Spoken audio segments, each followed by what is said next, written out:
আমাদের কুমিল্লার ভাষায় একটা কথা আছে, নিশ্চয়ই আপনাদের এলাকাতে এই কথাগুলো আছে, তবে ভিন্ন রকম শব্দে।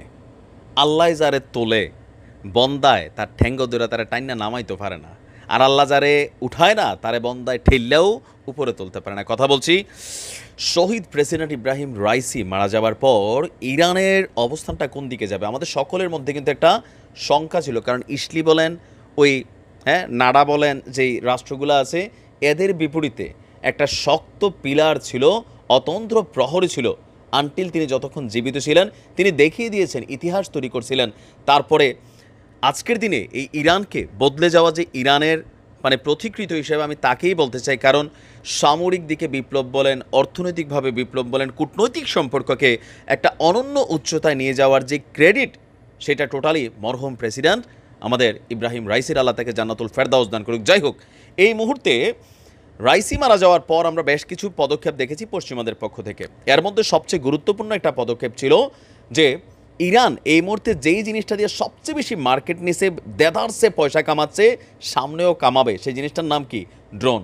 তেল কম, ভাজা মসমসা। পৃথিবীর অনেক দেশে চায় তাদের কাছে এগুলা থাকুক, কিন্তু টাকার অভাবে পশ্চিমার একটা সিন্ডিকেট করে খুব দামে দামে বিক্রি করে, বাংলাদেশের গরুর মাংসের মতন।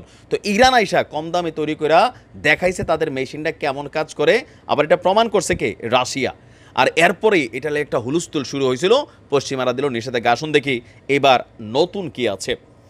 দর্শক, ইরানের নৌবাহিনীর কমান্ডার অ্যাডমিরাল শাহরাম ইরানি ইসলি প্লাস পশ্চিমাদের হালকা আরেকটু জ্বালাপোড়া বাড়াই দিয়েছেন। তিনি বলছেন ইরানের নৌবাহিনীতে শীঘ্রই নতুন সামরিক সরঞ্জাম যুক্ত হবে এবং বিশ্বের মহাসাগরগুলোতে কার্যকর উপস্থিতি এই বাহিনীর কাছে অগ্রাধিকার পাচ্ছে। শাহরাম ইরানি তিনি গতকালকে কেরমান প্রদেশের দক্ষিণাঞ্চলীয় শিরজান শহরে এক অনুষ্ঠানে এই ঘোষণা দিয়েছেন।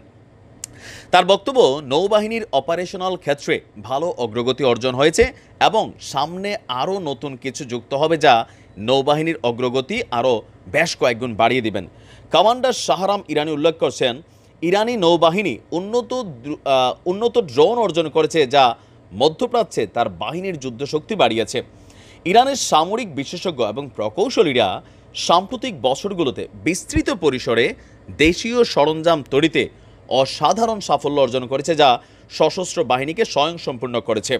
ইরানি কর্মকর্তারা বারবার বলছেন তারা নিজেদের সামরিক শক্তিকে বাড়ানোর ক্ষেত্রে কোনো রকম দ্বিধা বোধ করবেন না এবং সেটাকে সামনের দিকে নিয়ে যাবে। বলা হচ্ছে যে ইরানের নৌবাহিনীতে আরও বেশ কিছু উন্নত সংস্করণের নৌ ড্রোন তৈরি করা হচ্ছে, যেগুলা কিছু যাবে ধরেন পানির নিচ থেকে ছেদ্দা উঠতে পারে যুদ্ধজাহাজে ব্যবহারের জন্য। আর ইরানের যে সাবমেরিন আছে, কিছু সাবমেরিনের জন্য তৈরি করা হচ্ছে।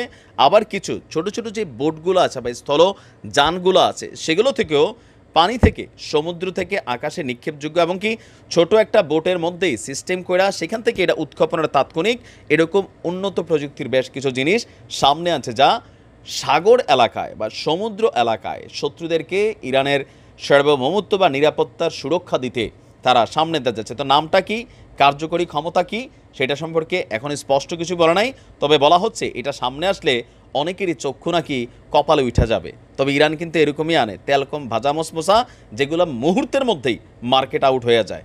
আর আপনাদেরকে আরও একটা সুসংবাদ দিচ্ছি, ইতিমধ্যেই ইরানের যে সামরিক মার্কেটটা এটা একটা হিউজ আকার ধারণ করছে। এটা এত দূর চলে গেছে যেখানে এসে পশ্চিমারা তাদের যে মেশিনারিজ খুব সিন্ডিকেট করে হাই দামে বিক্রি করতো, সেটা আর পারতেছে না। অ্যাজ এ রেজাল্ট ইরানের যে এই প্রযুক্তি, সেটার উপর কিন্তু তারা নিষেধাজ্ঞা দিয়েছে। বিশেষ করে কিছু রাষ্ট্র যারা এগুলা নিজেরা বানায়, এখন মার্কেটে সেল কমে গেছে। ইরানরা আল্লাহ দিতেছে, ইনশাল্লাহ আরও দিবে। ভালো থাকুন।